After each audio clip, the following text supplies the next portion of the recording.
Hello, and welcome everybody to another episode of Pod Strickland. I'm your host, Shwin, in this episode 403. I am joined not by my co-host Stacy, who has a very busy week, but I am joined by one of the co-hosts of Takes from Obvious Bozos, our connoisseur and king of social media at the Strickland. His name is Zach Blatter. That is @_Zach Blatter on Twitter/X. Zach, how are you doing on this fine Wednesday afternoon? I am doing great. I'm enjoying my off season. I'm enjoying my second week of post college life. Pretty crazy. Wow, post college life. You feel like a new man? You feel different? Not at all, actually. No.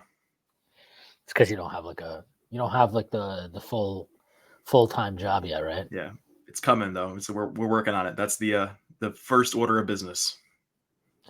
That generally tends to be the first order of business after college, correct? Yeah, we're working on it. Not the easiest thing I've ever done. So You'll get there. But before we're not here to talk about that. We are here to talk about the Knicks, and we're going to talk about that and a lot more. Before we do that, do have to make a few announcements. First being that the Strickland has an Instagram. Check that out. That is @thestrickland on Instagram. We are posting all kinds of new content on there. Strickland also has a YouTube channel where you may be watching this podcast. If you are not done so already, please hit like, subscribe to the channel, leave a comment. That would be a huge help to us. The Strickland also has a merchandise which you can find on our website at www.thestrick.land. There's a link that'll take you to the merchandise store.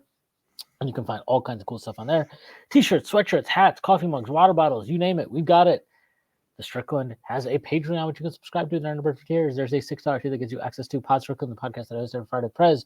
You also get access to Takes from Obvious Bozos that is hosted by our Zach right here and Doug.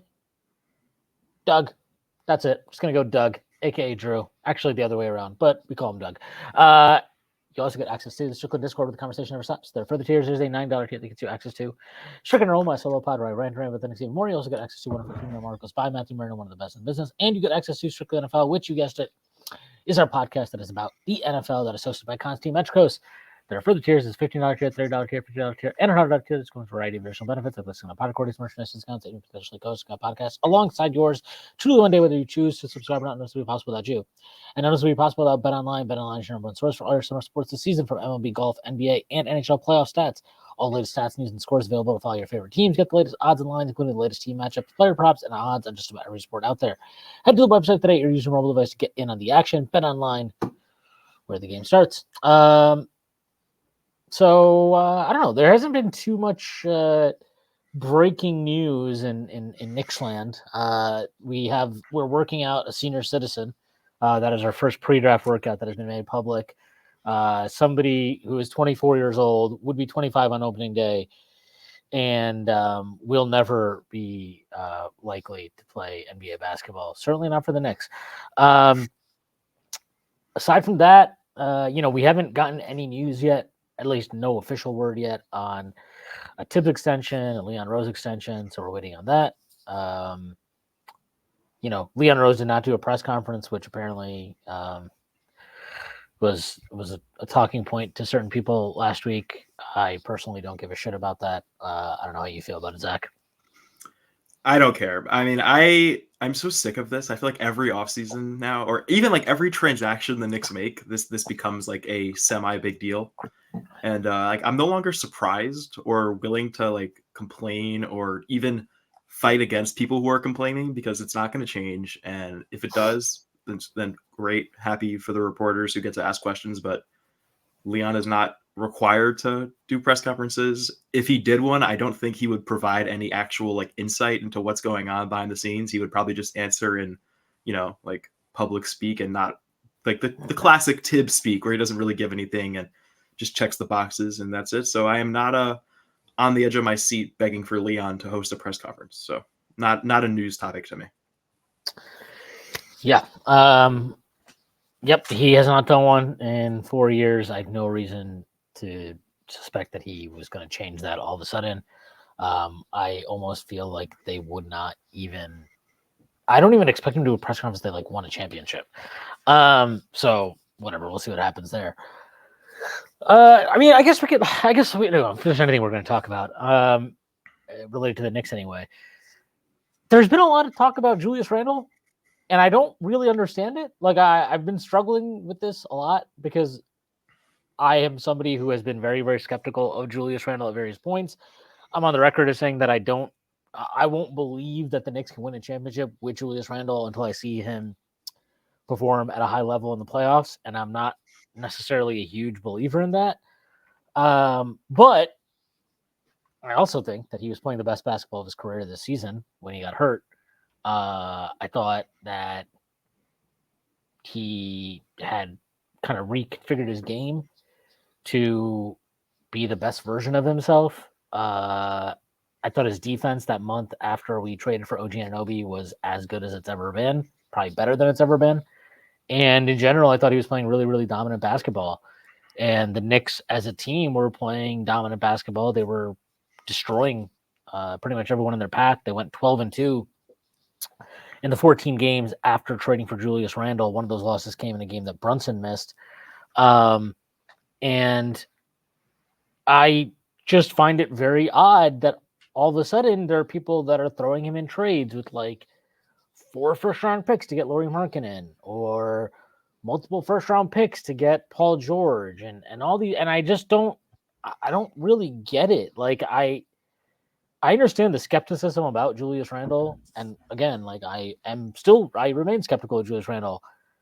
But I find it like very weird, the framing of his season and of the Knicks season, where it's like, well, the Knicks didn't really miss a beat without Julius, or the Knicks really didn't miss him, and therefore we don't really need him. And I just don't get it because I'm like, I don't know. Like, I don't, for all the stuff about how great the Celtics roster is, and it is a great roster, one of the reasons why they are as good as they are is they have multiple guys that can run a pick and roll, that can create offense, initiate offense, and yeah, I mean, I don't know that Jason Tatum is the greatest initiator ever. I don't think Jaylen Brown is. I don't think Derek White is. I don't think Jrue Holiday is.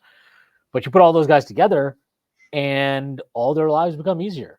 And it's a collective effort. And, it's unreasonable to expect the Knicks to be able to recreate that specifically. I think the Celtics have been very well run and fortunate to have all that kind of fall in place for them. Takes both always. You always need a little luck.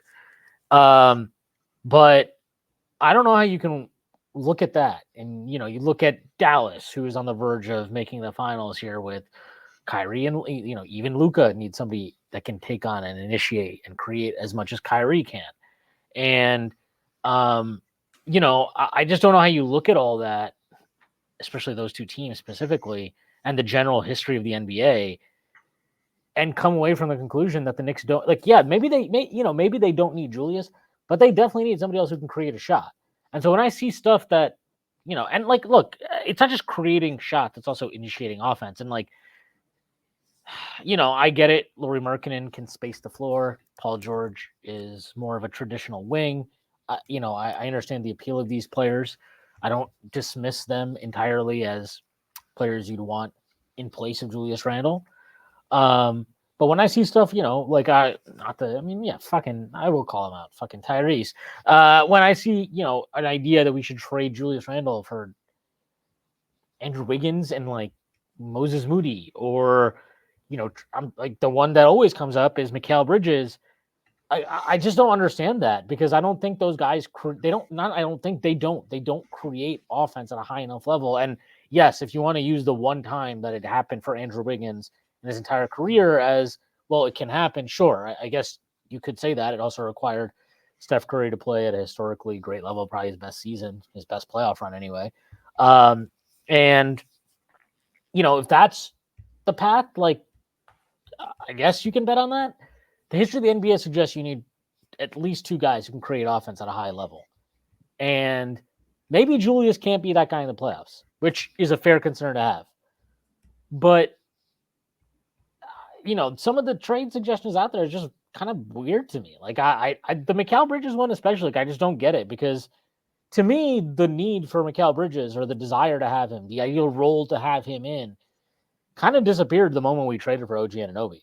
And assuming OG Anunoby is staying, which I, personally don't find any reason to believe that he wouldn't be staying, I don't really get how he's better for this team And maybe he's better in the regular season because you can get away in the regular season with running a heliocentric offense that puts a shit ton of the shot creation initiation burden on Jalen Brunson, on one player, and be very successful. When you get into the playoffs, it's not as easy. And I don't really see how Mikal Bridges addresses that, which is fundamentally the main issue that the Knicks have run up against in different ways over the last 2 years in the playoffs.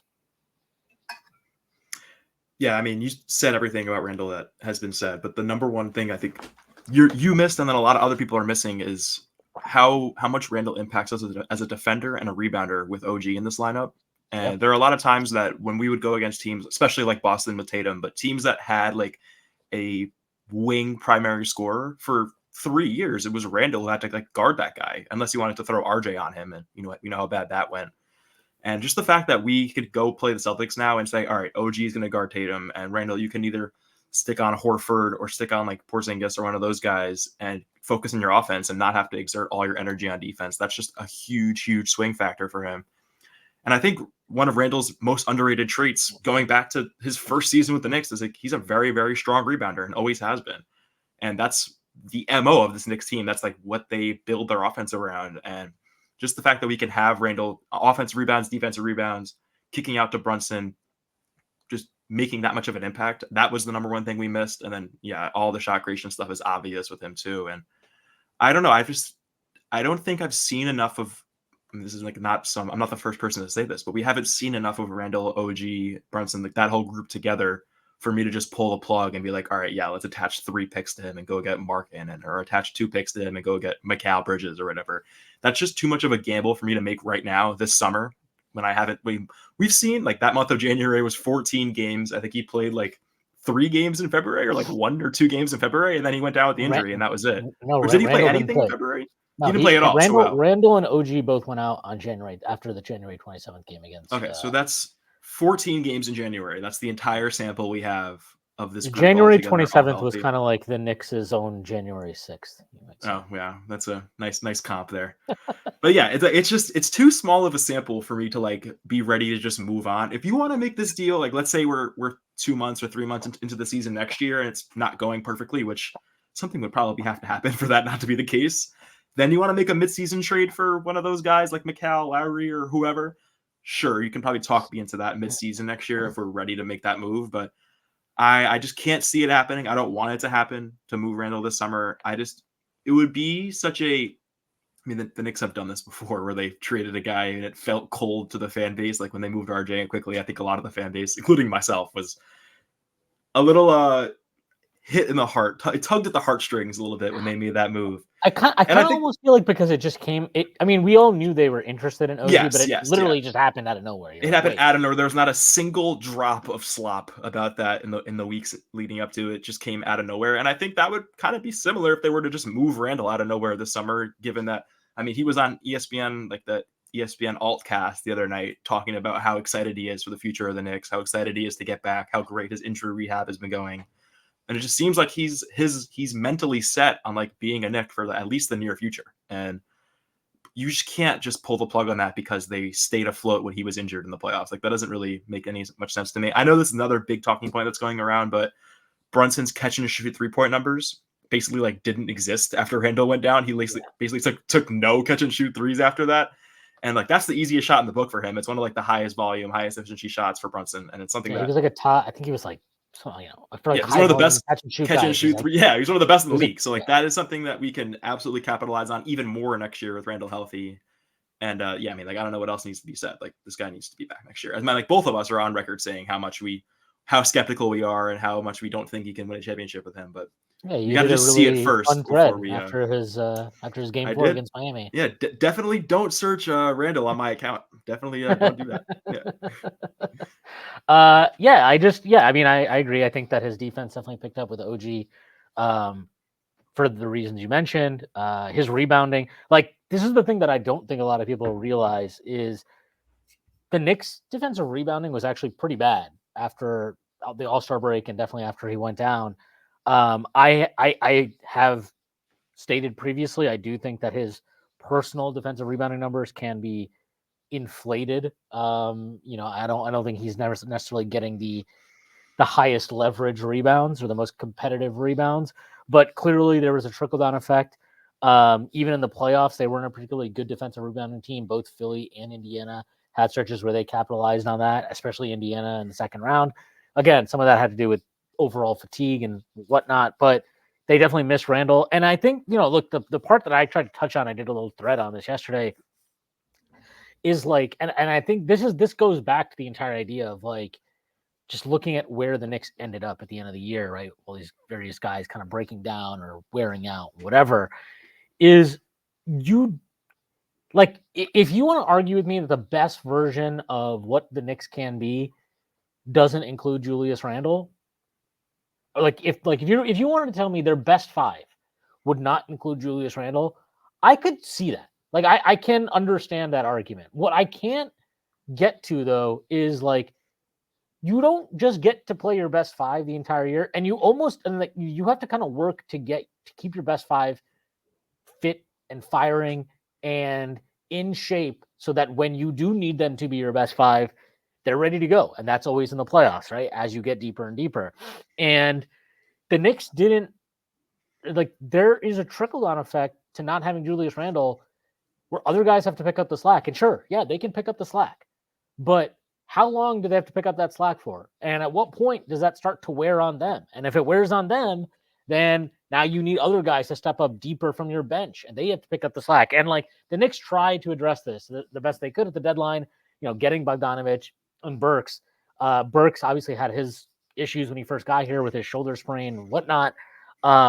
He got buried deservedly, as far as I'm concerned.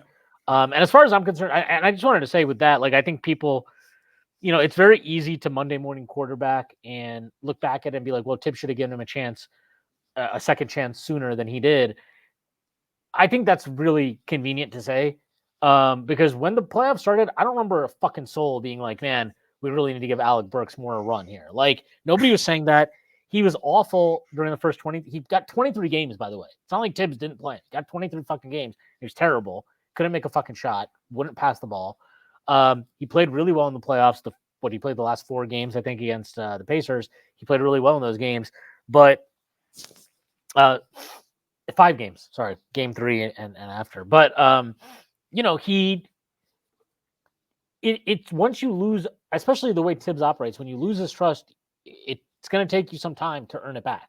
And that was kind of what happened there. Maybe that's something that now he has earned it back, and that'll influence what they do with him in the offseason. Anyway, but the point is, like, getting back to the Randle pieces, Randle goes down, and yeah, like, okay, Brunson has to pick up the usage, but now you've got OG playing the 4 full time, and Josh Hart has to start at the 3, and so on and so forth, and your bench is thinner, and blah, blah, blah. And like, there's just an impact to all that. And I think being like dismissing that and how that weighs on your team slowly, how it can impact things and weigh things down over the course of a season, end of the regular season, into the playoffs.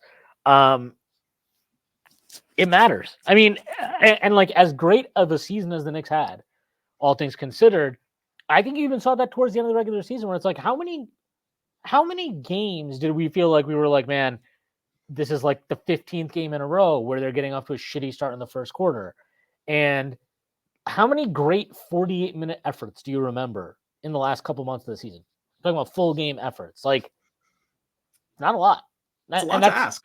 Yeah, it's a lot to ask. And like, when you have Julius, that is a lot easier. It is a lot easier to manage 48 minutes than when you don't have Julius. And regardless of how you feel about him, that's just a fucking fact. So I just look, I remain skeptical of what Julius can do in the playoffs. I don't fully believe in him, unfortunately. But I think this team is the best chance he has to rewrite kind of that part of his reputation, his career. And to your point, like, it's only 14 games.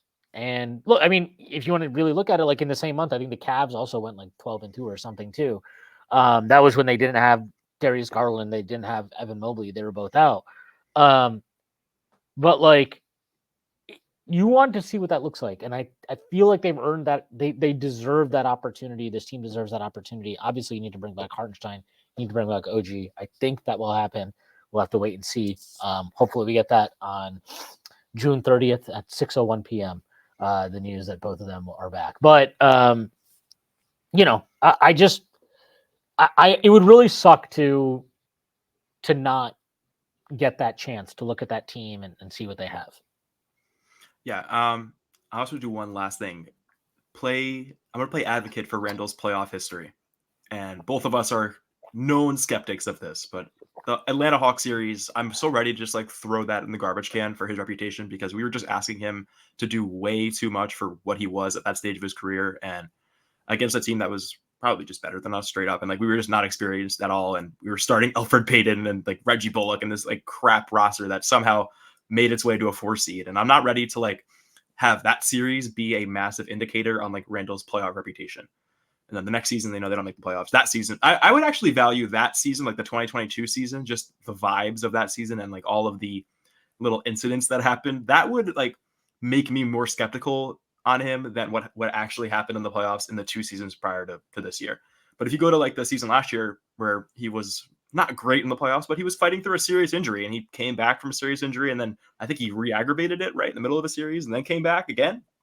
And I'm not ready to like let the crippled Randle playoff series and then also the let's ask Randle to be LeBron against Atlanta series be the 2 indicators for his playoff reputation or narrative. And I'm ready for him to actually have an ideal roster for him next year in the playoffs and actually see what that can produce. And I'll leave the door wide open for him to rewrite the playoff reputation for himself. Yeah, I agree.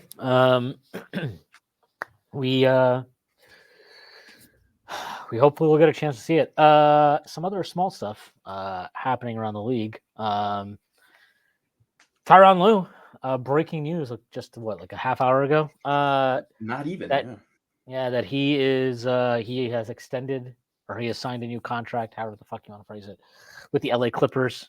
So he will be there long term.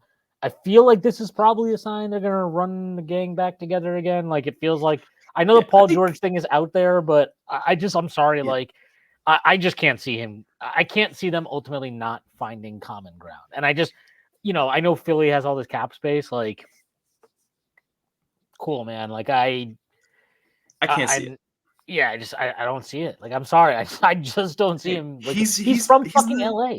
He's from LA and he's building out a massive media empire with Podcast P in LA. Come on, you can't pick up and move with that. You got too much going on for him out there. And also, I just think like this new arena, Ballmer is going to open his pockets and make him the king of this arena, especially if Kawhi is not going to be healthy, which we know is definitely in jeopardy. Yeah, I mean, I actually think this the Podcast P thing. I don't. Well, think that was half a joke. That was half a joke. By the way. I don't think it's a joke though. I think it's a real thing. Like he wants to like. He's like He's actually. I gotta say, like, I think he's a really good podcaster. Me too. I actually think that is the strongest NBA player podcast. Like that is definitely the only one that's good. It's the only one that's good, to be honest. Like, look, shout out to Jalen Brunson and Josh Hart, but they still got a lot of work to do to catch up to Podcast P. But like.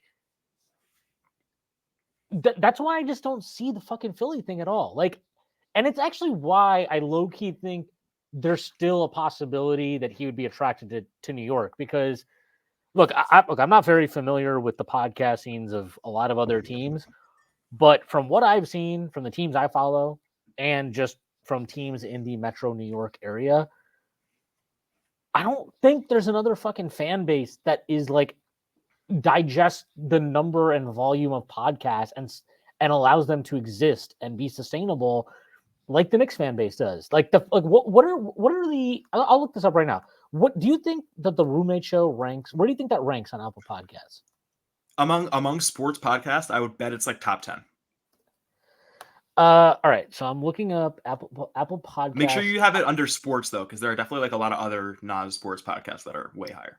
All right, let's look this up. This is what you pay us to do. Just. By the way, I do want to mention that the production company behind Podcast P is not the same production company behind Roommate Show. They are 2 different companies, and I don't want to call them rivals, but They are definitely not allies. So the roommate show. Hold on, let's see. Roommate show right now is 50th in all sports. wow. Though. Okay. In all of sports, but that's still pretty fucking So good. that's still crazy. Is there a way to do it just basketball? I'm not sure, but just to give an idea, Podcast P is 30th. And think about that. Podcast P has been around for a while, right? Yep, a long time. And they've gotten some big name guests, and they have like a actual reputation, and they're huge. So yeah, like Russillo is 31. Ringer NBA show is 28. Mismatch is 29. Low Post is 26. Something called the Dale Jr. Download. I didn't know NASCAR had a huge podcast. yeah, They're 24th. But I heard, like just the Strickland is top 5, right? Yes, the Strickland is actually right behind Club Shay Shay. Yep, that's what I thought. Between Club Shay Shay and the Dan Le Batard show. We're coming for you, Le Batard. We're coming. I gotta say, it's pretty wild. The LeBron one is already number 7, so that's pretty cool. Yeah, it's LeBron James. Like, yeah, not exactly. Really surprised. But like, I'm like very interested by this because I think the fact that Jalen and Josh are already 50th, and it's like, look, I would say Brunson did not have a very high profile until this past season. Josh Hart, he has a high profile with Knicks fans. I don't think he resonates on like a national level really at all. He's just now laying the foundation for his national reputation. Like this playoff run was like the Josh Hart I've arrived tour for the national media. Yes, 15 quotes a day. The quote machine, Josh Hart. But like, it's why I kind of think like if he were to leave the Clippers, what is Philly doing to advance his post-playing career? You know what I mean? Like if he were to like leave for the Clippers to go to the Sixers, that would be purely about, hey, I think this team, and I'm sure if they offered him more money, that would matter. But I think a large part of it would be like, all right, no, I just think this team is, if I go there, we can definitely win a championship. That would be purely about basketball in a lot of ways. I think with the Knicks, he would obviously get like a basketball. Okay, like I think if I go there, me and Jalen Brunson, whatever, like we can win a championship. Yes, you'd get that. But I do think if you're him, like if he played with the Knicks for like 3 seasons, that podcast is going to be like top 10, not even a question in my mind. Not even a question in my mind. And it takes him to new heights. And like you get Knicks fans into something, they'll stick with that, right? They will stay with you and listen to you even after your post-playing career. And I just think that like it opens them up to a whole new market, the biggest market in North American sports. That he just doesn't. I mean, yes, like people like you and me that are sickos and consume NBA podcasts will listen to Podcast B right now, anyways. But there's so many Knicks fans that would not. They won't listen to him because he's not on the Knicks. But all of a sudden, if he's on the Knicks, they'll be like, "Oh, I got to listen to the podcast. I got to listen to the Podcast P show. Got to do it because he's on the Knicks." Like it's like the roommate show. Like half the episodes, I'm like, this is pointless, but I'll like listen to it because they're on the Knicks. Hey, I'm excited for the next episode. They're doing a like season review episode. Like that's going to be their next. The season 2 episode 1 is going to be a Knicks season review. So I'm curious to hear the. Maybe they'll drop some behind the scenes stories, some locker room tales. Looking forward to that. Nothing. It'll be nothing. It'll be political Jalen will have to keep it clean. It'll be fun. It will not be controversial. But like, yeah, no, I mean, like, I love their episode with John Starks and whatever. But I would say like you're not getting a lot of content on there that is like, holy shit, I can't believe like they just dropped this because I would have never heard this anywhere else type of thing. And you know, I don't know. When I've listened to Paul, like I thought the one he did with Julius Randle last year, I'm talking about Podcast P.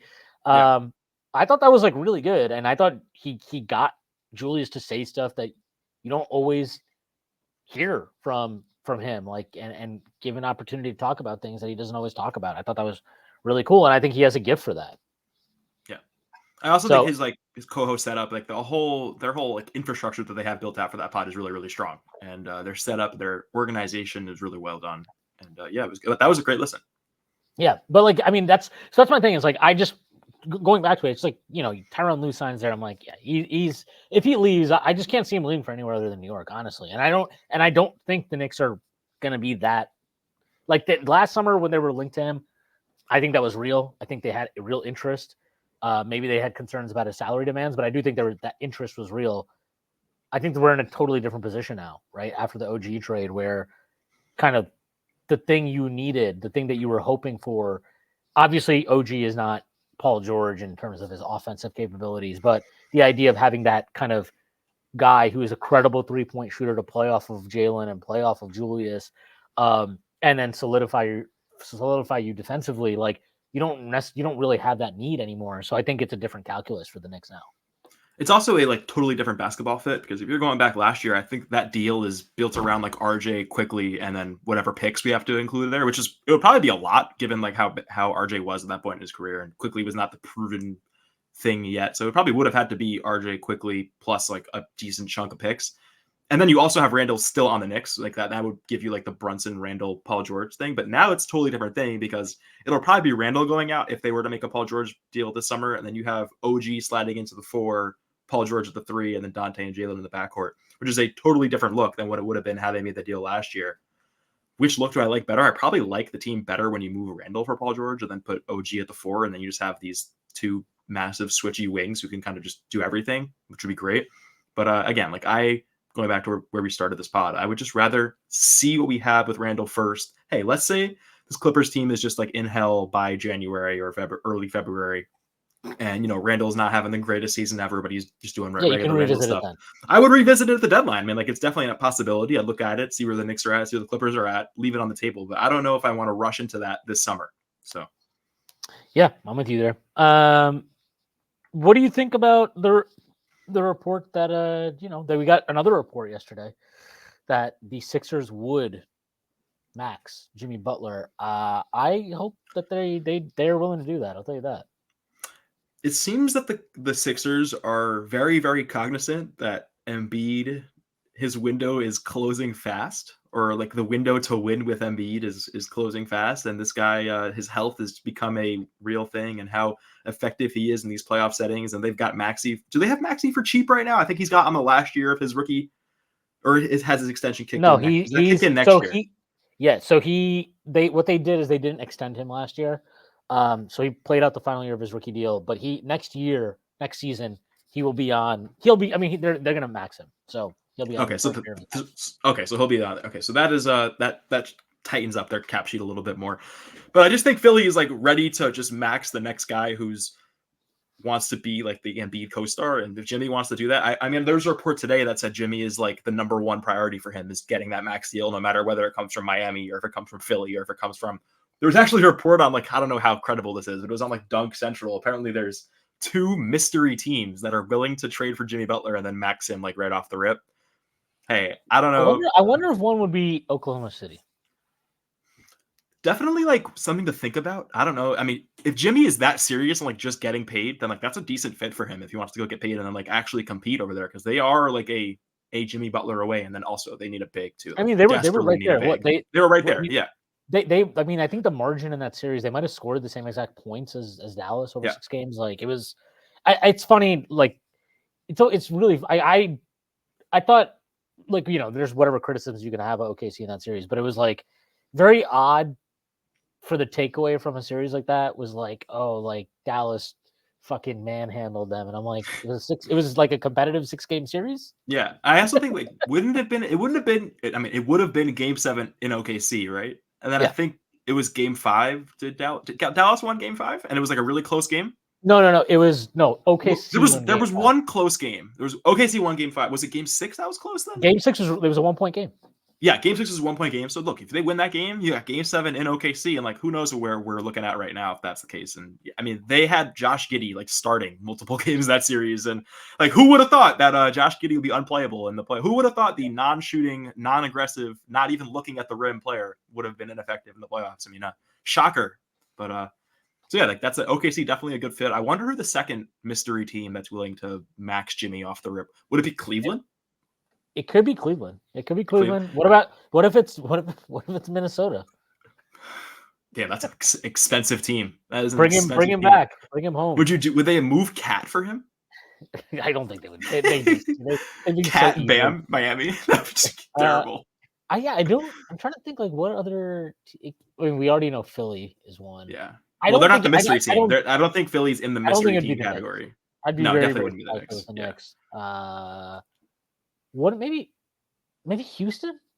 Could be Houston. Like Yeah, they yeah, want to be they're competitive. always in the mix for these guys. Like I feel like they're always like that third or fourth team mentioned for like every star who's could be available, but who knows where their Houston's a teams fun go. city, man. That's why. They are a fun city and low taxes, so maybe Yes. Jimmy would That's James enjoy Harden. that over there. Yep, he would. I heard they have a nice nightlife scene too, according to Mr. Yes. Harden.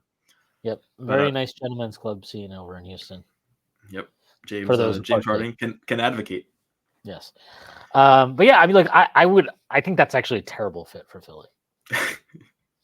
Like I genuinely, like I think that's like I don't know. Like I watching them against us, I was like, man, if they had like Paul George is actually a perfect fit. Like his fit is perfect. And it's because he can play off the ball. He's very happy. I mean, that's the most appealing thing about podcast B is that he's like on record of being like, no, I'm like, I want to be the number. Like I'm a number 2 option. yeah, I'm a number 2 Okay. option. I do not want to be the number 1. I think that's really cool that he's that self-aware. Jimmy is not. Jimmy is like, I'm Michael Jordan's son. It's like, no, actually, kind of not though, buddy. You're not. He also like the health thing in Philly where Embiid is like guaranteed to miss at least like 15, 20 games a season. And like Jimmy Butler also, if you listen to the Pat Riley postseason media availability, where he just like threw Jimmy under the bus and basically said that there were games that Jimmy could have suited up in that he didn't. He also literally told him to shut up. Yeah. He also just like fuck off, like stop this. And like Tyler Hero also, he just threw under the bus. He was like, "Yeah, we're disappointed," or whatever he said. Whatever he said with him. He said something like he's like got to get on the floor or something, right? Yeah. He's like he needs to be on the floor or whatever. Yeah, Whatever the quote was. But just like the reason I brought that up is like Embiid and Jimmy Butler. Like, is that the team you're banking on to both be healthy in the playoffs? Like, I mean, mostly just Jimmy though, right? I mean, like Bam's always there. Bam's healthy. Bam plays. Well, I'm talking about Jimmy and Embiid. Like, oh yeah. I mean, yeah. I just and look, I'll continue to say it. At the end of the day, like as good as Embiid has been, and obviously during the series, we all were very annoyed watching Joel Embiid play basketball or doing whatever the fuck you want to, whatever he calls playing basketball. But like, you can't deny like it was very obvious that when he was on the floor, they were a much better team, and when he was off the floor, you were like, all right, the Knicks got to win these minutes by like 600 right now. And I don't know, like even with that, I'm like, dude, Bam has been awesome in the playoffs. Like every time he's there, he's awesome. He's been to what? 2 NBA finals. He's gone to another Eastern Conference finals. The strength of their team consistently in all these playoff runs is as great as, playoff Jimmy, but like the what makes them, what has allowed them to make these runs is their defense. And Bam is the biggest part of that defense. So like, I don't know if I'm Butler, if I was just picking like who do I want to attach my kind of hitch my wagon to, I might still just pick Bam, but obviously with Philly, you also get Maxey and whatnot. And at the end of the day, like you mentioned, like, if the money is equal, I think he just stays in Miami. But I don't think the money's going to be like, I think Pat Riley's kind of like, look, we have you under contract for this year and next year. Like we have that, like you're getting paid that money. So I don't need to extend you right now. If that's like a big problem for you, that's your problem, but it's not mine. And I think he would just also doesn't have to trade him. Like as long as if Jimmy even wants to be traded, like there's nothing Pat Riley like is forced to do. So the only thing is we all know what Jimmy does when Jimmy wants to go. This is true. Yeah, but he may go on ESPN. You might keep an eye on SportsCenter later tonight. Yeah, well, Rachel Nichols isn't on ESPN anymore, so he can't go crying to her. Maybe he'll call Taylor Rooks, which would be a better phone call to make for many reasons.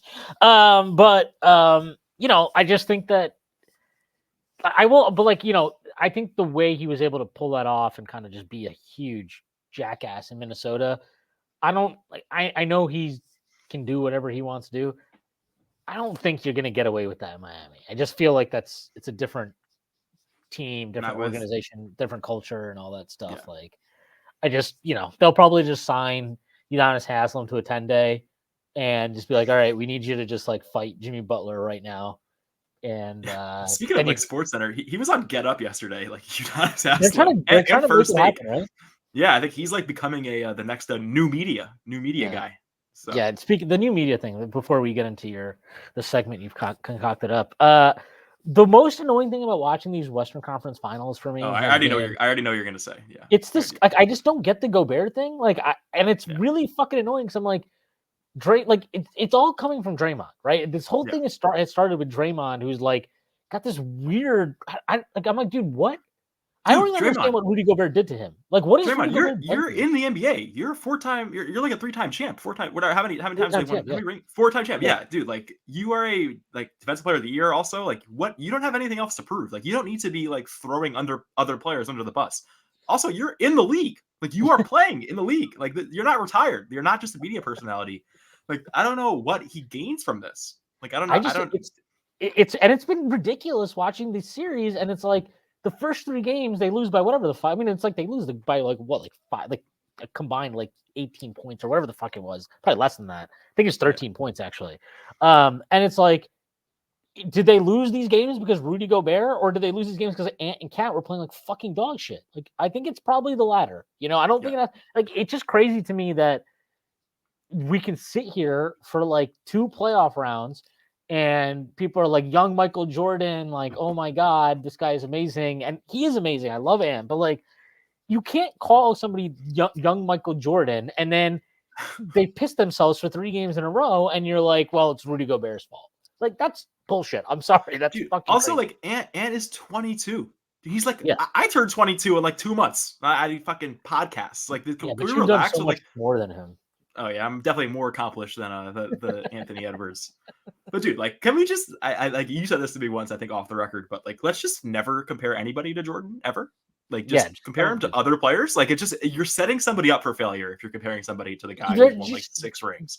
It's like comparing like any guard who can like shoot from 3 that comes in. It's like, oh, is he the new Steph? It's like, let's just No, not no, do that. actually, Yeah, yeah, maybe like no, that's he's Trey actually Young. not. They're like, oh, is Trey like the new? Is he Steph and Steve Nash combined? I'm like, probably not. Yeah. He's probably not. That's just not how it works. Like, it's like, dude, like, it was. Can Luka be LeBron? I'm like, I don't know. Can he win like 1 fucking championship before we start doing this? Like, just enough of comparing these guys to like these all-time historic players.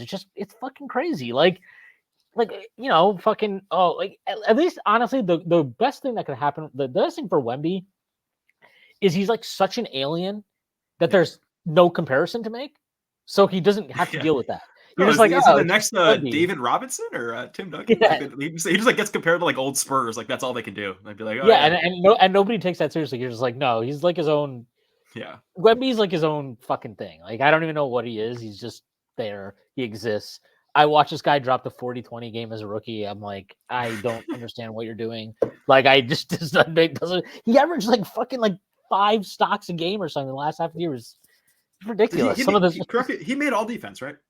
He was first team. Yeah, he's first team. Dude, By the way, for all defense, I don't mind the position list for the All NBA.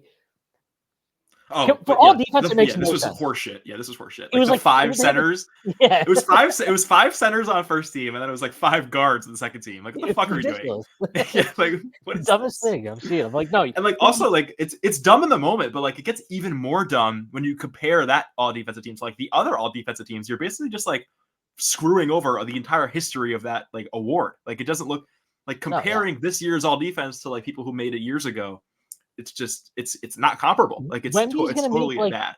Wemby's gonna guaranteed to make like 15 first team all defenses now. Just Yeah, it's crazy. Like, and look, he might have done it anyway because again, like yeah, he's like the that last half good. of Like he the might yeah, have, but the last half of the year, I'm just like, I was like, you are just great at everything. That's the takeaway? Got it. Like, okay, good. All right. Enough of the bullshit. Zach, you have concocted a segment. I empowered you, I enabled you, I instructed you to create a segment and not tell me what this segment was or what we're doing. So you have the floor now. You can explain the segment and surprise me with whatever the fuck it is. yep. Luckily, you and I are both absolute sickos who know like every player on every NBA roster. And if you're listening to this pod, you're probably like a semi sicko at least, also, and you probably know a lot of these players too. But today we are doing a draft of players. Yep, a draft segment from Bladder's Bargain Bin. These Oh, players are all unrestricted free agents this summer, and I think would take a veterans minimum to come play for the Knicks. I think some of them like low key might need an MLE or like might need a little bit more money. So I have 30 players here.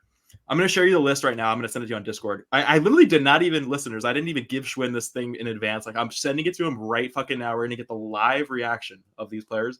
So I figured the best way to do this is I'll read the 30 first.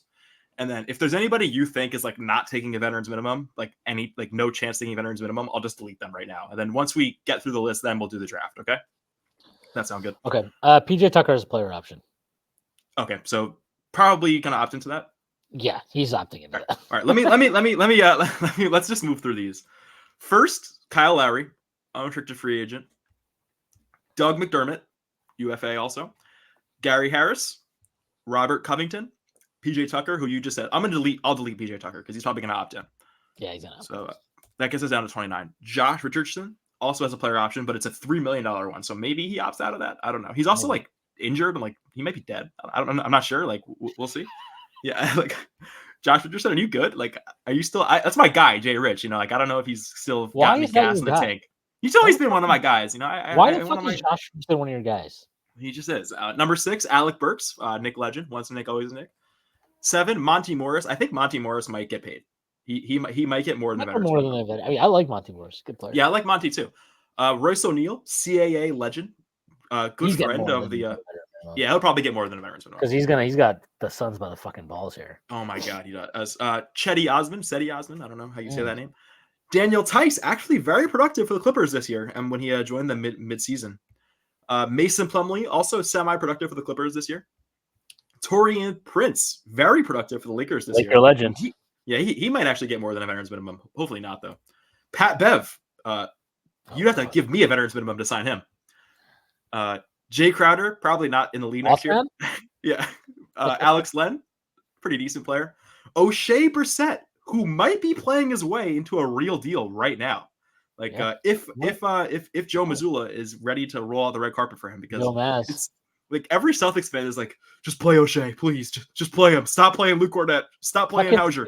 Simmons had like a fucking meltdown like on the pod a couple weeks ago. It's not just Simmons though. Like there are other Celtics people that are like all over O'Shea Brissett. They're like, just play this guy. Crying. Please. He's like, you had fucking the last month of the year. I can just try this out. I was like, dude, relax. Jesus. Dude, they're like 70-20 in their last 90 games, bro. Like, relax. 17 is Cody Zeller, who is probably on his way out of the league. 18 is Justin Holiday, once a Nick, always a Nick. Ooh. 19 is Wes Matthews, also once a Nick, always a Nick. 20 is Reggie Bullock, 3 in a row, once a Nick, always a Nick. 21 is Jordan Nwora. Dude, I swear Jordan Nwora will have believers until the day he retires. I'm one of them. Campaign, Nick Nemesis. Newfound Nick Nemesis campaign. Dennis Smith Jr., Nick legend. Lonnie Walker IV, who had a very productive season across the East River this year. Damian Jones. Mo Bamba, Harlem legend. Jordan McLaughlin, who was kind of decent for the Wolves in the regular season, but hasn't played much in the playoffs. Chris Dunn, who is kind of just popped off for the Jazz this year, had a decent season in Utah. He did. And 29, Nick Batum, who I was also very impressed with in that Knicks series. So that's 29. We crossed off whoever that first person was. I already forgot. You have the list here. Hopefully I didn't talk too fast. Hopefully the listeners were able to hear all those names. Do you want the first pick? Do you want the second pick? Do you want to do a snake draft? Do we go 1, 2, 1, 2? Like, do we just switch off? You want to saying I would get 1, then you get 2. Then I get 1, do you want to do that, or do you want to just switch off? No, we can switch off. You can go first. It's your thing. You can go first. All right. My first pick is Kyle Lowry. This is my fucking guy. I rooted for him in the finals of 2019. He became one of my favorite players. He was really a pain in the ass to watch against the Knicks in that Philly series because he just causes problems in the playoffs. But I really do think like I love Deuce. I love what Deuce did for us, but I think we just need one more guard who can like just get us into our sets and just be a pest on defense. And I think Kyle Lowry's got like at least a season left in the tank. And if we can just have him in the playoffs, just have him as an extra body. Look, he doesn't even need to be in our like 9-man rotation to open the season. Just have him in the locker room. It's a Villanova guy. Josh Hart fucking loves him. He's my first pick. I would love the Knicks to go get him on a veterans minimum or like give him some sort of like, I'm not the cap guy, but if we have like the damn like biannual or the MLE or one of those exceptions, like get Kyle Lowry. So that's my first pick. I'll put him in here. Kyle Lowry, welcome to the Knicks, or welcome to my hypothetical Knicks bargain bin team. Is this so we're drafting for the Knicks here? Like we're picking guys. Yeah, that we would this like is for for the Knicks? Knicks. This is for the Knicks. Yeah, yeah, yeah.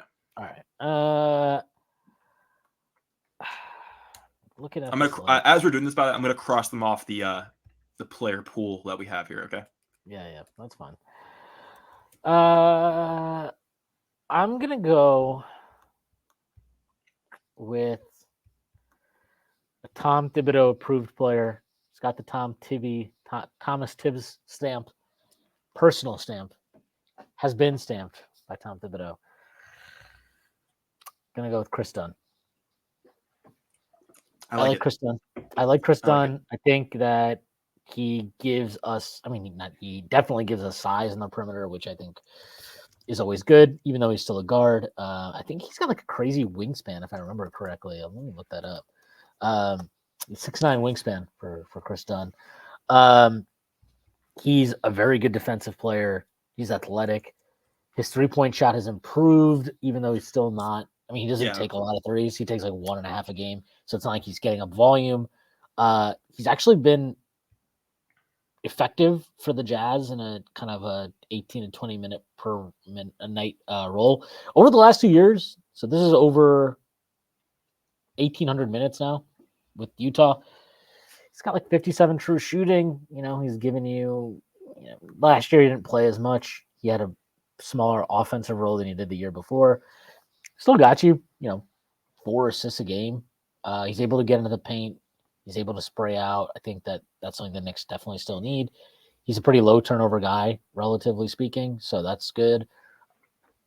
Yeah, I don't know. I like Chris Dunn. I think the Knicks. My main takeaway from the playoffs was that the Knicks need more perimeter defense. They need more guys that are capable of just really being athletic and more capable of shutting off dribble penetration. So I will go with Chris Dunn. Yeah, I like Dunn. He has the dog factor. Like he is the A+ dog factor to fit on the Knicks. And my one question is with him is like, can you score? Like, can he score at all? Like, no, right? Like he just can't. He doesn't do the scoring. Yeah, so like that's the biggest red flag for me with him. But I do think like he's one of those guys that, similarly to Hartenstein, the Knicks seem to like these guys who just claw their way back into the league or claw their way, like overcome adversity in their career and then get to the Knicks. Whether like Chris Dunn was like a high draft pick, fell out of favor very quickly. I think he like played a season out of the NBA. Did he? Am I making that up? I don't know. I think that's right. Yeah, or he either played in the G League for like a full season. I mean, I see in 2021 he only played 4 games for the Hawks, so I don't know what else was going on in that year. But I think the Knicks like these guys who just go through some shit in their career and then turn it around and like become a serviceable player. So if they go in for Chris Dunn, like I wouldn't be surprised. It's a guy that definitely fills a need, and good pick at number 2. I am looking around this list, and I think my second pick is going to be Lonnie Walker IV, ex-Brooklyn Net. Probably has an apartment in New York already. It would be pretty easy to move over to the Knicks. Not much of a stressful move for him. Had a great season. He can actually score. He can defend. He's a good athlete. Seems to be like a good vibes guy too. All the Nets fans seem to love him. Nets media seemed to love him last year. Would he take a minimum though? I think he might have played his way into like an exception or like a 2-year deal or some sort of like real contract. It's weird. The Nets are just weird. Also, the thing that always happens in the NBA is once you're on a vet min, you just like it's hard to get yourself played out of that price range for whatever reason. Yeah. So I kind of wonder if, he had a pretty decent year with Brooklyn, but it's like, but you played in Brooklyn and nobody was watching and nobody thinks those minutes matter. So I don't know. I do like Lonnie Walker. He was definitely somebody I would have considered. He's actually somebody I've suggested the Knicks should look at as a depth signing. He had good moments. I mean, forget what he had some. He came up huge to the Lakers in the playoffs in a couple spots last year, if I remember correctly. Maybe who did they play in the second round? They played Lakers, Memphis round 1, and then Denver, and they got swept by Denver, right? They lost to Denver in the Western Conference Finals. Oh yeah. I'm trying to think. This is actually annoying. Not Dallas, obviously. Dallas didn't make the fucking playoffs. Whoever it was. Oh, the Warriors. There you go. Yeah, he had a game where he destroyed them. He killed them, I remember, in a game. Like, he's got that ability to just go off and like get you like 20 and a half. I mean, he had a game against the Knicks this year where he torched us for like the first half of the game. So he's got that capability. He has that J.R. Smith streak in him where he just keeps like, doesn't matter what he shoots. He's very confident that he's going to make the next shot. That's a gift and a curse. But I do like Lonnie Walker. He's got a really cool backstory. I mean, he's been through a lot in his personal life. So this is another player who's also like overcame adversity in his career, like fell out of favor in San Antonio when he first got drafted there, and then kind of put himself back on the map in LA and got a decent role with the Nets this year. Like this is a guy like very similar to Hartenstein and similar to these players who come in through a kind of a unique avenue to get to the Knicks, and I think he would be very Knicksy had they went for him. Yeah, I like him. All right, I'm gonna pick this guy next. I'm not counting Royce O'Neal because he's just gonna get paid. So that's all right. I'll cross off Royce. I'll cross off Rolls Royce. Can't count him. I'm gonna go with Nick Batum. I thought Nick Batum, lest we forget, is like the main reason the Sixers played us in the first round because he went bananas in the play-in game, basically saved them in a game where Maxey was terrible, Embiid was awful in the first half. So yeah, I don't know. I don't know. I like Nick Batum. I thought he had good moments against us in the playoffs, and he's just like a tall dude who can get his shot off without much needing a lot of airspace. He can do that thing where he catches the ball like above his forehead. Yes. Like he doesn't need to bring the ball down to shoot it. You know what I mean? Yep. Like what's that called? Is it like a word for that? I don't know what the hell it's called, but it's very impressive and also very good. Bojan did it once. in the playoffs. It was pretty fucking sick. But that's a valuable skill to have. So I like him. Yeah, and he's a career 36.5% 3-point shooter. He's actually been over the last 4 years. So his last 4 years, he has shot 39.8% from three on 4 threes a game in around 25 minutes per game. So he doesn't take a lot of shots, but he's efficient with the shots he takes. He only takes good shots. And he just I also thought he did a really good job on Brunson, as good as you could expect for a guy's age. Yeah. And like the Knicks need more wing type guys. So I think I even said it. I might have tweeted it after that series. I know I mentioned it in definitely one of our post games that we did out during that series. Look, if he's wants to stay in the league for another year, I'd be happy to have Nick Batum on the Knicks. That's what I was going to bring up. So I may have read something, like we may just be idiots, because I think he put something out that he was playing in the Olympics and then retiring. Was that was a rumor? I think our good pal Nemo mentioned it. He's French, and he mentioned it during one of the post game where I brought that up. But like, nothing's confirmed. Nothing is confirmed. Okay. And if you've got a chance to make a couple more $1 million, like why wouldn't you? So. Well, not just that. I mean, like, I think the Knicks genuinely have a chance to contend next year, and he has every opportunity to potentially carve out a role, especially like if or when the Knicks make a trade where multiple players go out, like we saw this year. I mean, that happened with Deuce, right? Where he went from not being in the rotation to, okay, you're going to play every fucking night, actually. So I don't know. In retrospect, I probably should have picked him over Chris Dunn, but like, I really like Nick Batum. I like him a lot. I would be very happy if the Knicks sign him this offseason. Like, I genuinely think they should try to sign him. I would like him. I think he'd be a great addition to the team. He also just seems like a good pro. Like, he stayed with LA because he wanted to be there, and obviously he kind of resurrected the end of his career there. But like, for him to go to Philly and stay like kind of locked in and compete and play really well for them. I don't know. It says a lot. I think the fact that he could play for a coach like Nick Nurse makes me truly think that like he would have no problem playing for a coach like Tibbs. And obviously that matters. So yeah, Nick Batum, that's my pick. Also, like, I should have mentioned this before we even started the segment, but like the reason I'm doing this is that I think the Knicks are like going to bring in one of these type of guys. Like if it's Burks, then it's Burks. But like I do think that there's room on this Knicks roster for at least one, maybe two of these like veterans minimum, proven, established players who might not be getting like a guaranteed like top 9 roster spot for us, but hey, like have a chance to contribute, have a chance to step in when we have injuries, or have a chance to step in when we make a trade. So this is why I thought this segment was relevant. But anyway, our first 4 picks was Lowry. I took Lowry first. Shwin took Chris Dunn. I took Lonnie Walker. You took Nick Batum. And I am going to take Laker legend Taurean Prince. Next, Torian Prince can still hold up defensively and is a great shooter. And Lakers fans fucking hate this guy. They do fucking hate him, but they hate everybody. They literally hate everybody who's like not LeBron.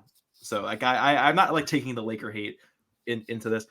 Also like famous for rebounding, famous for his March Madness quote where he said we needed to go up and grab the ball with two hands and come down with it, and we didn't do enough of that. So he's well aware of what a rebound is, how important it is. Also, infamously is the reason why Julius Randle did not get a victory in his highest scoring game of his career. He is. I forgot about that. He is a fucking Nick asshole. Nemesis. He was a Nick. How many threes did he have in that game? Like 8? Fucking 15. I don't know. That was ridiculous. I could not believe it. That was a ridiculous game. But I'm taking Torian Prince. He might get another contract. Like he might get a real contract. He might be out of the veterans minimum area. Like he's just that good of a shooter where he might just like be one of those guys, and he's still capable defensively. So he might not be a veterans minimum guy. But if he is, I would love him on the Knicks. Decent player, can perform at the Garden as we know. And I like him. I like Prince. Obviously, I his physical like tools, like his size, all that stuff. Again, like Nick Batum, he's a guy that fits the mold of dudes that the Knicks lack. Quite honestly, I mean, we saw this in the playoffs, especially with Randle out. But once Randle was out and then OG went out, there was no size in that in that forward line, right? It was Josh Hart. Really, like that was I was like Josh Hart, or you throw Bogdanovich in there, and Bogdanovich is tall, but he's not really very physical. Bogdanovich gets hurt, then it was Burks. Burks is not, he's 6'6", right? He's like not that tall. Prince is a tall guy, but he's like 6'10". He's a pretty tall dude. I don't know how tall he is exactly, but he's a tall dude. And the Knicks definitely need more wing type guys like that. So while I don't really love his game all that much, and I kind of think he's not actually a good shooter, even though he did shoot the most annoyingly good game of his life against the Knicks. He's not a bad guy. Look, he's a guy that these are all flyers you're taking, right? Like cheap flyers. Yeah. Like he's not a bad guy to take a flyer on for sure. Yeah, I like him. All right. Is it your pick? It is my pick. Yeah. All right. I will go with. God, this list is pretty disgusting. Yeah, now we're in like the desert. Now we've kind of gotten we're in the deep cuts. God, let me look this guy's numbers up. I need to make sure. All right, I'm gonna go with. Fuck me. I will take. I will ride with him one more time. Let's bring him back. Alec Burks, you are a New York Knick again. I don't know. I just like Burks, man. I don't care. He played like a fucking asshole when he first got back here. Yeah. I don't know what the hell was going on with him. He was still in Detroit Pistons mode. He thought like he needed to do more, and he was like, "It's Burks time, guys. I'm here to cook." Like, no, actually, you're not here to cook. But figure it out later. Yeah, look, he was really good in the playoffs. He did shoot 40% in Cleveland. So the 3-point shooting has not disappeared. I think that's obvious. And I just like Burks, man. I don't know what to say. I just like him. I like Alec Burks. He has had some great moments with the Knicks. He's also had some annoying moments with the Knicks, like when he started at point guard for an entire season for some reason. That was not his fault. I think he's a good player. I think he's a good pro. I think he's DiVincenzo talked about this, right? Where he was like, he helped. He was like, even when he wasn't playing, he was like, helping these guys out, and he was talking to them about what they needed to do.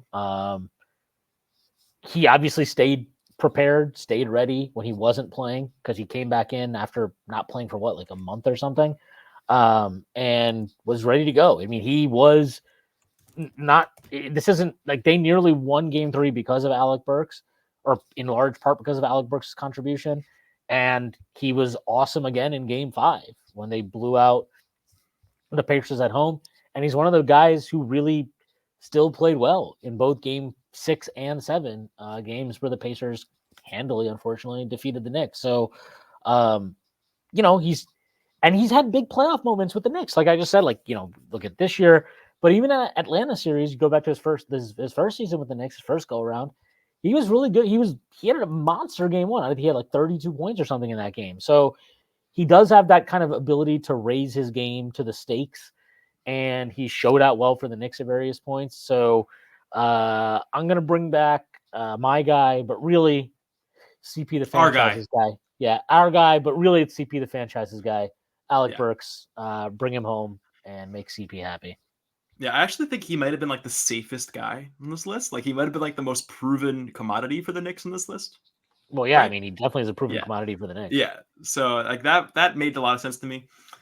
I am so stuck between two guys here, and they both stink. Like both of them are just like, but like I believe in them, and I'm gonna go with O'Shea Brissett.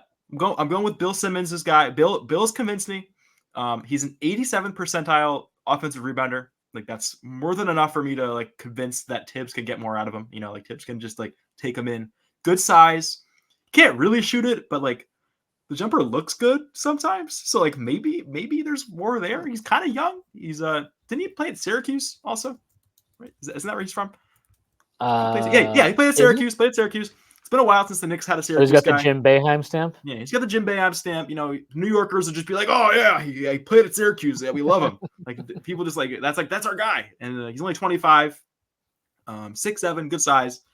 Look, we're in the deep cuts now. We're not getting any home run players in this range, but I just think like he's fine. He's a nice defensive body to have. You can put him at the 3, put him at the 4, you can throw him around. Good. It makes practice hard, like Tip likes to say. Yeah, I'm going with O'Shea. I'm going with O'Shea Brissett. I like his like. He's somebody who who he kind of reminds me of, and I'm surprised you don't have this guy on this list. By the way, maybe he's not a UFA. Who is it? Torrey Craig. Torrey Craig famously embarrassed himself against the Knicks this year. What did he do again? Yes. I just remember he like did some stupid shit. He threw it off the backboard. Oh yeah, that's what it was. I just remember him like doing some bozo shit against and him and Drummond went for it. Yes. But like he's like O'Shea Brissett, he's 6'7". He can play both the 3 and the 4 in different situations. His problem is he can't shoot. That's his problem. He can't shoot. He was 27% from 3 this year, which is like the biggest. Yeah, and for his career, he's under 34% on a low volume, which is not good. Pretty much unacceptable for a wing. He's good defensively. He's athletic. He's got good size. That stuff is real. So, I think the stuff that Celtics fans and Bill Simmons was losing his fucking mind over is just like, we're playing this fucking annoying Pacers team that just moves the ball constantly and is like super annoying to defend. Maybe just having another wing defender on the floor will be more useful than having like Sam Hauser or the corpse of Luke Cornett or whatever. Like, and I get that. And I think that's a real thing, and I think it's valuable. It's not insignificant. Sure, I'm cool with taking a flyer on O'Shea Brissett. He's only 25. He's 25 this year, so he's turning 26 next year. There's no reason to necessarily be out on him. There's still sometimes it's just 3-point shooting pops later on. Who knows? Maybe he gets it together at some point. But the underlying numbers don't show a lot of cause for optimism. He's under 70. He's just under 70% from the free throw line for his career. But you never know. Jaylen Brown's not a good free throw shooter, and look at him. But yeah, I think this is a good pick. It's a good pick. Is this your third pick? No, it's your fourth pick. Right? That was my fourth pick. I actually sent you like the teams. I have another document where I have the teams built out, but yeah. Okay, so I'm gonna go with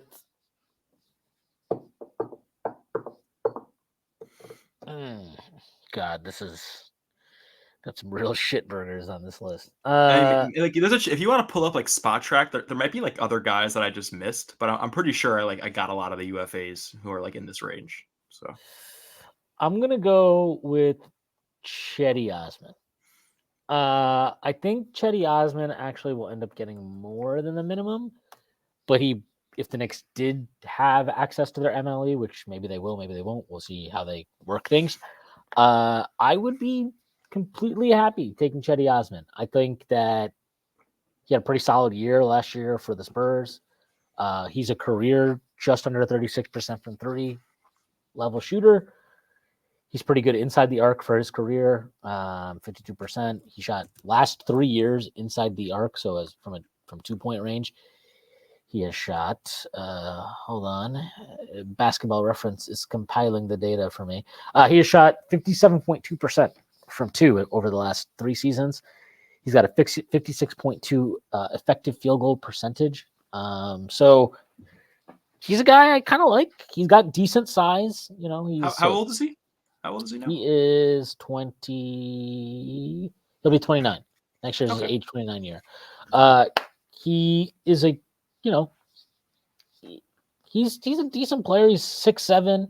Apparently his nickname, which this is a crazy nickname. I don't even understand this. His nickname is Jedi. Oh, I've heard that. No, that's a big one. That's a big one. Staple. Really? Yeah. Oh, yeah, I've heard Jedi, that. Oh, because Jedi Osman said a Jedi. Yeah, come on. Yeah. May the force. Yeah, may the force be with you, man. Yeah, I know you're a huge Star Wars guy. You're just so into movies in general. Yep. I just can't get enough of them. Yeah. He's from North Macedonia, so he can own Khan. Oh, yeah. So that's good. Yeah. Really, I think we're grasping for straws with these attributes here.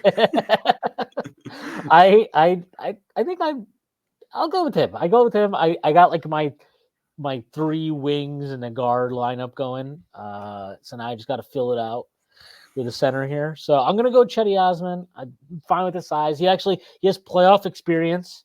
Okay. He does. He does have playoff experience. He does. So we can't short sell that. He actually played apparently 14 games in 2017-18 in the playoffs. What? For who? For the Cavs. What? He was on that fucking LeBron team. Oh, he was, but he was like a bum. Like he was like their last guy, right? Yeah. He didn't play real minutes. It's pretty funny though. But yeah, he played in all 5 games last year. Didn't have a great playoff showing, but he's played like actually 5 playoff games in his career. I don't know. I'm fine with him. I think he's fine. I would actually genuinely not mind signing him either. So I'll go with Cedi Osman. Nice pick. All right, my pick. I'm actually shocked he fell this far. Like this is like a guy I thought would have been an early pick. A Knick legend, actually, a former Knick, a once a Knick, always a Knick. He's coming home. Dennis Smith Jr. Dennis Smith Jr. God. Listen, this guy has reinvented the narrative around his career. He was like the inefficient. Oh, he's still inefficient, but he was like a shot chucker, bum guard, undersized, couldn't defend, total negative player in Dallas and with New York and with the brief stint in Detroit and in Portland. And actually, okay, I'm not going to say Charlotte because when he made it to Charlotte last year, or almost 2 years ago when he made it to Charlotte, he became a defensive stud. Would you believe me if I told you that he is, in the past 2 seasons, 99th percentile DEPM and 98th percentile DEPM past 2 seasons? How about that? Wow. Yep. Also, 98th percentile steal percentage, according to dunks and threes. So, can't shoot yet. Well, actually, yeah, 29%. It's better than like 28%. But not the greatest shooter. But defensive stud. He's kind of like Chris Dunn. I mean, I'm kind of surprised he took Chris Dunn over him because I think Dennis Smith might be a better player than Chris Dunn right now. Maybe. I don't know. Chris Dunn probably has like the more of a dog factor in him and more of like the Tibbs fit with Chris Dunn. Like DSJ, he might want like minutes. He might want to like score and have the ball in his hands, which is kind of not good for me. But DSJ, great defender. Decent assist percentage also, 27.5 assist percentage, which is a 92nd percentile in the league last year. Pretty good. Really getting a real statistical breakdown. He's basically John Stockton actually with his assist percentage. So, but yeah, that's my pick. DSJ, welcome home, welcome back. The seat's been warm for you. I still have he used to be my iPhone lock screen. DSJ. I thought you were about to say you got a Dennis Smith. No, I don't have a DSJ. Well, I actually have a Knicks 5 jersey, so I could just cover the quickly and put Smith Jr. on it. So why would you do that? actually, no. Precious has that number anyway, so I would have to cover it and put a Chua instead. I mean, you could pass it off as an old Knicks jersey. Yeah, that's true. All right, I'm taking DSJ. I'm locking it in. All right. I'm going Actually, to can I quickly share a DSJ anecdote? Yes. When DSJ got traded from the Knicks to the Pistons that summer 2021, or 2022. No, 2021. Yeah, summer 2021. I vividly remember, I could probably pull up the screenshot, that Dennis Smith did a yard sale and he sold a lot of his Knicks gear on his Instagram story. I just remember it. I remember it being a funny moment. I remember him posting a picture of all of his Knicks like warm-up gear, t-shirts, pants, hoodies, hats, and he was like, "Come through, yard sale," and it was just funny. I wanted to share that. That was it. He can get it. He can get. I did not. It was in like Fayetteville, North Carolina, so I didn't make the trip. But yeah, it happened. That's interesting. I did not know that. Yep. Shout out to him. All right. I'm going to go with Daniel Tice. Damn, that was gonna be my next pick. Fuck. Yep. I have now successfully completed an entire competent, balanced, effective 5-man lineup off the bargain bin with a center, Daniel Tice, who, he gives us some fake shooting from the 5, which is a thing that we've wanted at times, and now we have that. So shout out to us for getting there. Daniel Tice is also he ranked in the 42nd percentile in EPM. So take that. Yeah, he was horrible. I checked that earlier. I was considering him with an earlier pick, but then I checked his DEPM numbers and I was like, actually, never mind. So yeah, not great. But I like him. So whatever. I'll take the fake shooting that we don't have at the 5. I will take his veteran know-how and years of playoff experience, and I will roll with that. So Daniel Tice, come on down. You are the 5th center now on the Knicks roster. Yep. Well, actually, I think Jericho is packing his bags, so he could be the fourth center on the Knicks roster. Still got an option that I assume they'll pick up. Maybe they trade him though. Yeah. All right. Yeah. Nice pick. I think I need a 5 too. I'm between 2 5s here. You know what? I'm going with Harlem's own Mo Bamba. I feel like it's been written in the stars for his whole career. I feel like every time Mo Bamba is available, there's somebody on Knicks Twitter who's like, "Gotta get him. Gotta just get Mo. Just sign Mo Bamba. Just get him. Just get him in the building. Get his family here. He knows the city. He knows the area. He knows how to get here. He could kind of shoot it, like maybe like he can like do some fake shooting again. Great frame, great size, but it's never been like very productive. It's never been like what exactly we wanted to do. I thought it was pretty telling that Philly would go to Paul Reed over him as the backup 5, and Paul Reed is like 6'7", 6'8", and they were just like, yeah, we can't do Mo. We just can't.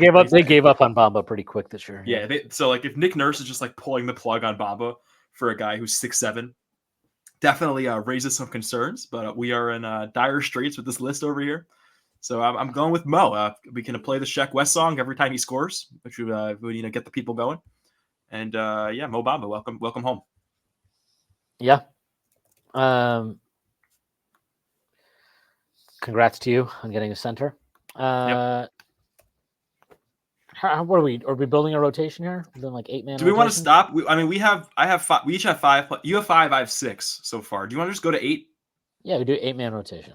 Yeah, all right. Let's go to 8. Let's go to 8. I'm gonna go. I can't believe you're still here. I'm gonna go with Monty Morris. Monty Morris. Good point guard. Kind of has lost his way in some shitty situations over the last couple of years. Ended up in DC, and then he ended up in fucking Detroit. Now he's in Minnesota. How has it gone in Minnesota? I feel like he hasn't played much.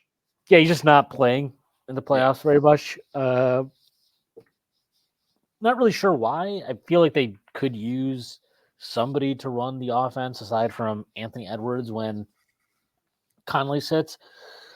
Whatever, doesn't matter, not my problem. I like Monty Morris. I've always liked him. I thought that he was really good in Denver. I was actually kind of Felt bad for him. He got traded when he got traded. Obviously, the trade worked out for the Nuggets, so that's all they care about.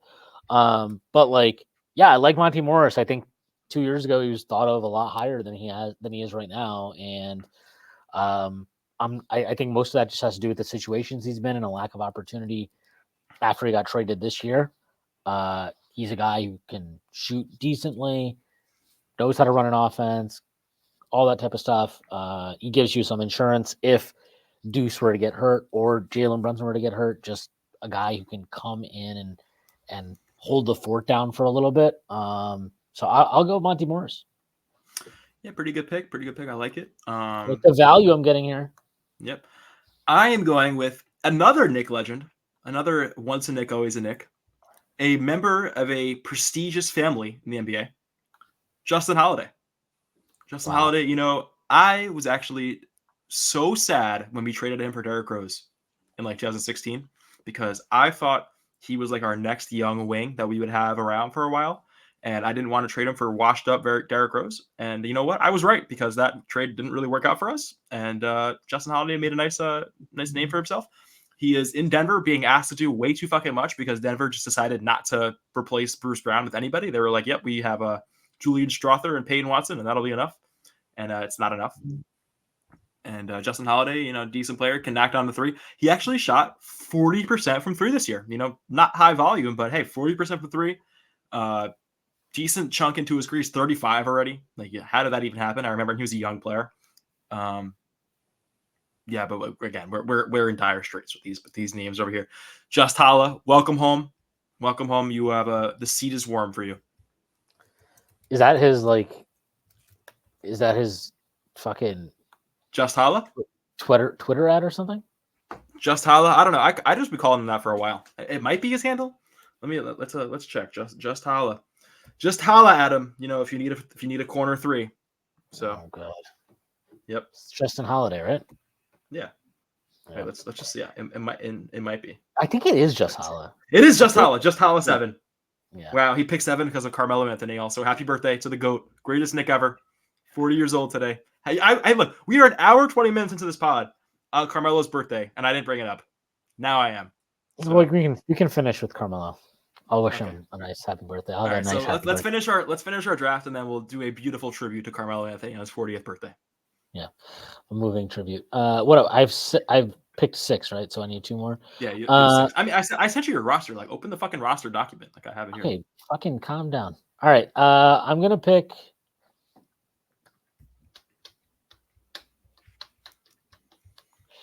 God, this is so disgusting. I will go with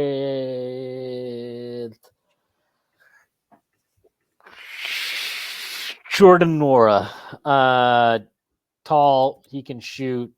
He's actually got a pretty decent sample size now. He's taken 631 threes in his career.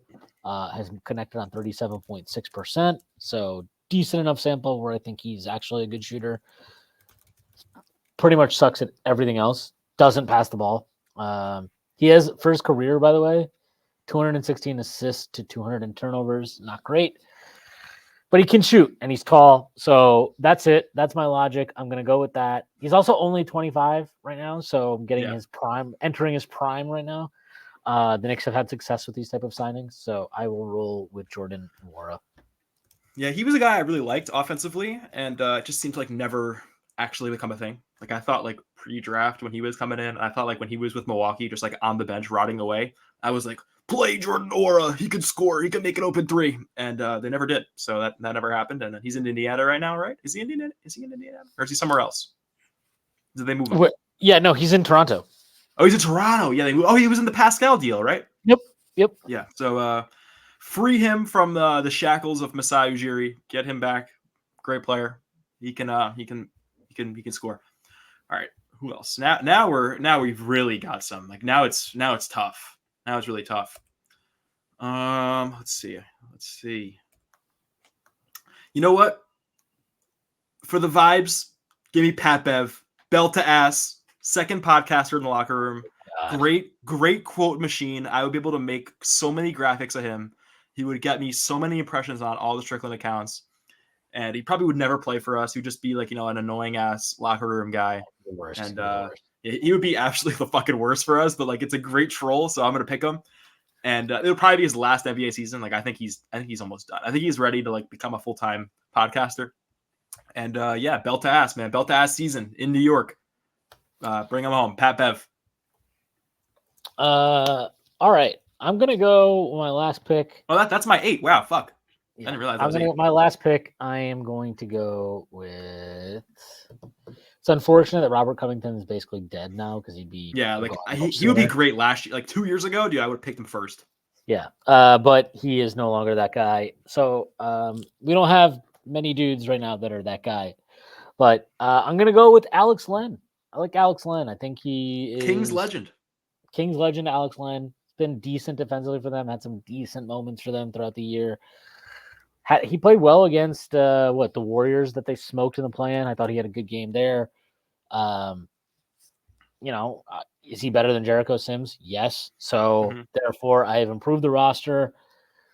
Bring me Alex Len and his his wannabe Jonas Valanciunas impression. Great. What a draft. Star-studded pool of players here. I'll do a recap of each team. My team, Kyle Lowry. If we get Kyle Lowry, bro, like this offseason is a success. Like I will be so happy. Good. Yeah, vibes would be amazing if we get Josh Kyle Hart would be happy. Yeah, apparently we tried to get him, right? Apparently that was like a thing. Like I think so. I think they like tried to get him or something. I think Josh Hart tried to like tell him. Yeah. Josh Hart sent him a text. He was like, "Yo, come through, maybe." But I like Kyle Lowry, Lonnie Walker, Torian Prince, O'Shea Brissett, DSJ, Dennis Smith Jr., Mo Bamba, Justin Holiday, and Pat Bev.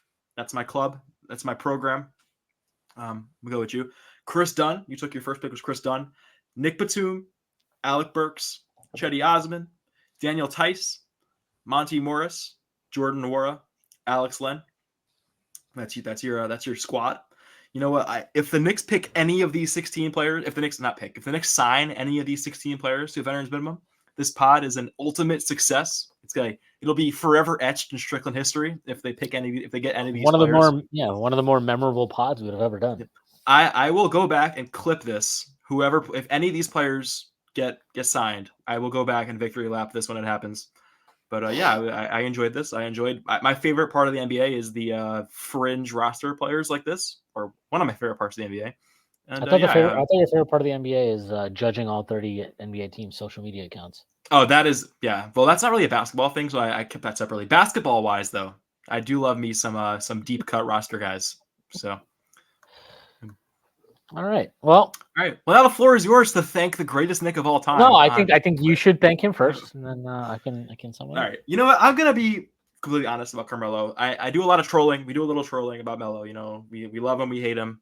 People love him, we hate him. Listen, it's okay to like Melo. It's okay to be my age and say Melo got you into basketball. It's okay to say Melo is your favorite Knick.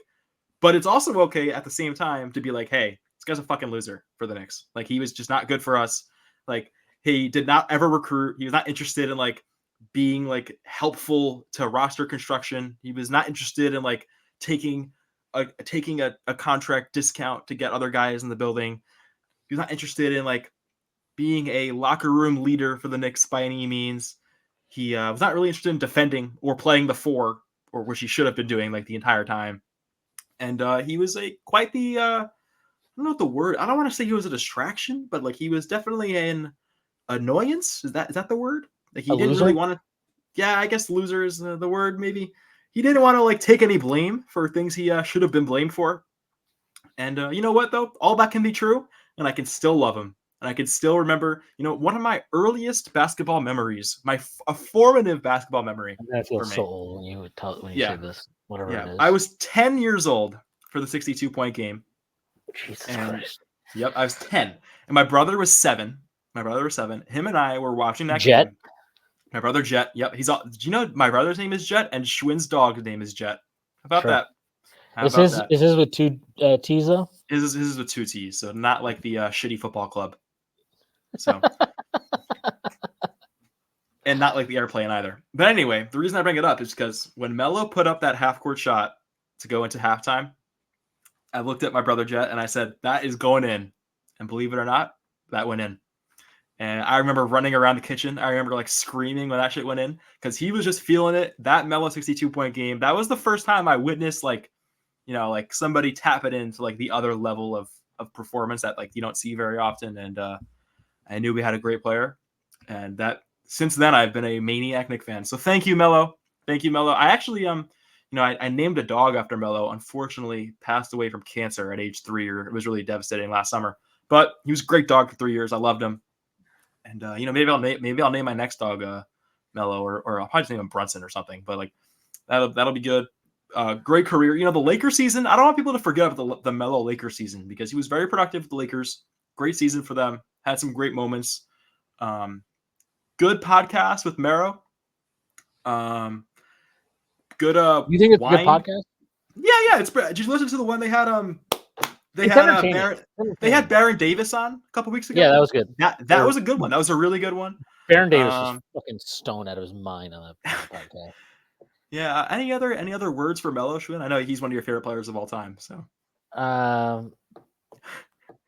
Carmelo Anthony represents about 25. He's like the summation of 20 fucking years of the Knicks wandering in the desert, dying of thirst. And instead of, actually, I can't take credit for this. Seth Rosenthal first came up with this, actually, prior to the Knicks actually hiring Phil Jackson.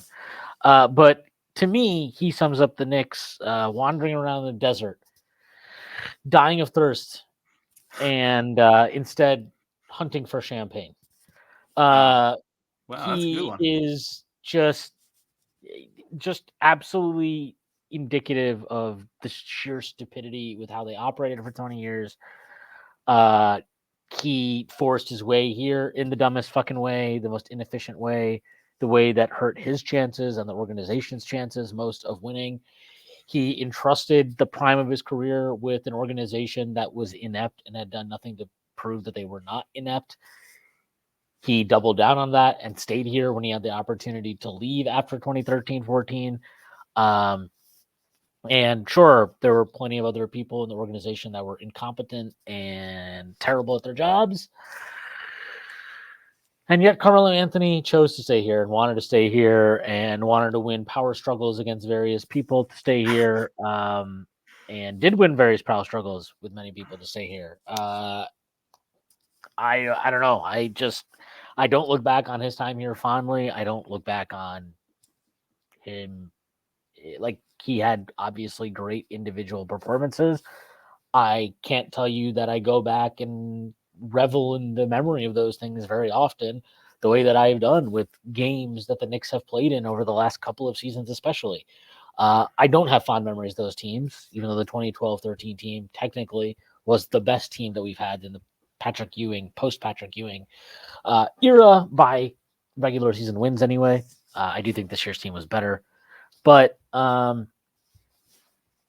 I'm sorry. Happy birthday to him. He's not listening to this podcast, so thankfully he will not know how Shwin Poo feels about him. So congrats to him. But I don't look back on his time here fondly. I don't really care for him. I don't view him as a legendary Knick. I don't think his number should be retired. I think it'd be fucking insulting for his number to be retired. That was going to be my question. That was going to be my question I would throw at you. Will they? You know what, though? Will they retire his number? Yeah, they will. Yeah, they will. I think they're going to retire his number. I think it's a joke. Like for what? For winning he won one less playoff series here than Jalen Brunson already has. Like, dude, really? Like, I am excited for that to happen because when it does happen, the Twitter streets are going to be set ablaze. They are going to be pitchforking, rioting in the streets of Twitter about how much he shouldn't get his number retired. And you know what? I will probably be watching it with a tear in my eye from the joy of seeing number 7 go up there next to all these players who are way more accomplished than him. And it'll be great. So I will not be looking forward to it. But I also don't really engage with the Carmelo stuff on Twitter because there's people that are so ridiculous about him. And it's like, I can't. I'm like, I am not going to explain to you why yes, it is dumb for a player to be like, I only want New York, but if they don't trade for me, I'll definitely go to Brooklyn. And like, why that's stupid. I'm not going to explain that. I'm not going to explain to you why it's stupid that he could have just signed with the Knicks. I'm not going to explain all these fucking things because everything he did was stupid and self-serving. And he prioritized his personal career over anything else at the expense of other things, which is his prerogative and priority to have. But I don't need to care for that. I don't need to respect it. And I don't need to fucking justify it as a fan of the Knicks. I'm not a fan of Carmelo Anthony. I'm a fan of the New York Knicks. And as much as I love Jalen Brunson, if Jalen Brunson started operating in the same way, guess what? I would fucking be like, go fuck yourself too, pal. This is not about Carmelo Anthony. It is about me being a Knicks fan and feeling that Carmelo Anthony did a disservice to the organization with how he operated. And for some reason was able to turn this into this weird victim complex that people bought into of like, oh my God, look at how they've let him down. Fuck letting him down. He let himself down because he did not maximize his physical conditioning. He did not maximize his talent even close to what he could have been. He definitely did not maximize anything he fucking did on defense because he didn't fucking play defense. As you mentioned earlier, he refused to play his best position in New York, which led to them many times forcing Amari back into the starting lineup, trading for Andrea Bargnani, drafting Porzingis, and then fully playing him at the 4. All kinds of stupid fucking dumb things that we did to accommodate the fact that Carmelo Anthony, as he got older, clearly was horribly suited to playing the 3. But hey, how could anybody not look back on that era fondly and just appreciate the greatness that was Carmelo Anthony putting off surgery so that he could play in a meaningless All-Star game? Awesome. What a leader. Inspiring stuff. The greatest player to ever wear our laundry. You know, the greatest scorer to ever grace the 94 feet. No, I'm kidding. He like it's fine. It's over now. We have Brunson. Every day Brunson wakes up, he erases Melo in a history book somewhere. So it's great. It's pretty great.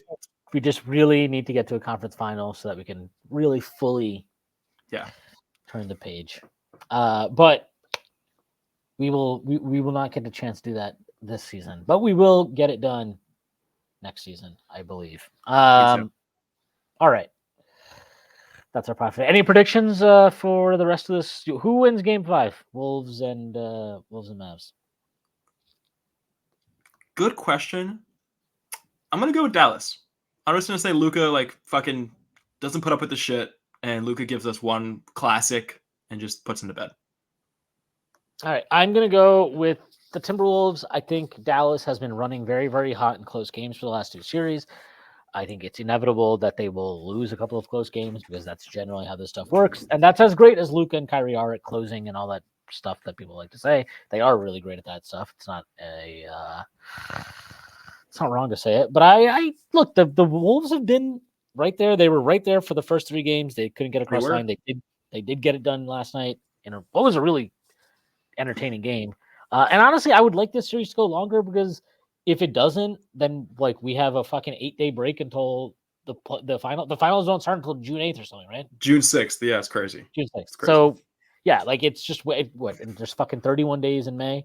So yeah, I'm not trying to look. I've enjoyed the Rangers run, which they are continuing, even though they lost yesterday in overtime. But I would like more basketball. I would like to watch more basketball, more competitive basketball. And this series has been good. They just the results have not been even. So hopefully we get a Wolves win. And I kind of feel like there's a blowout brewing. I don't know. It just feels like this would be a blowout game just because why would it not? It could just happen. And I think it goes back to Dallas. And I'm not sure. I'm actually like unsure. Like I don't know. I didn't love after game 3 when you had like Ant and Nasri talking about like we can take the 7. I was just like, I don't know, maybe drop like we just need to win the next game and take it one game at a time quote. Winning that game yesterday though, I don't know, fucking what's his name? Jaden McDaniels was talking about we think we can win this in 7. I don't know. I like sometimes I think teams say that shit just to like try to like psych themselves up. Kind of feels like they're like I mean this is a compliment. Like it feels like they're young and dumb enough to just like believe that actually. Yeah. So I don't know. I kind of dig that. I just think like no team has ever came back from 3-0, obviously, but I think it's due to happen. Like I think with the way that the game has changed with 3-pointers and just the way that the game is played today, and like how things change so quickly now that if it's not Minnesota, I think a team will come back from 3-0 in the next like 10 years. I don't know. Is that like a hot take? Is that a crazy thing to say? I don't know if it'll be this team with Ant and all them. Hey, if it happens, the Jordan comps are back on. Okay? The Jordan comps are back on. Everything I said gets thrown out the window. Ant, if he comes back from 3-0, doors open. So, but yeah, that's it. I mean, it's definitely possible, and we'll see what they do. But I don't know. It would definitely add to the legend of young Michael Jordan. That's for sure. Yeah. He's able to get that done. All right, Zach, let the people know where they can find you and plug anything you'd like to plug. _ Zach Blatter on Twitter. Also at the Strickland on Twitter. I do most of those tweets. So if you've ever seen some annoying shit on there, it was probably Colin, not me, actually. That was I have some friends on there who help us out. Keep an eye out for the draft stuff. Yo, we have some fucking really cool stuff coming for the NBA draft. Prez has just been locked away grinding tape for months, and he's ready to just drop it all on us. I know the Knicks are picking somebody in this draft. There's no way we trade out of 3 straight drafts. It can't happen. It can't happen. So yeah, I'm really excited for that. I love the NBA draft. I love every NBA draft.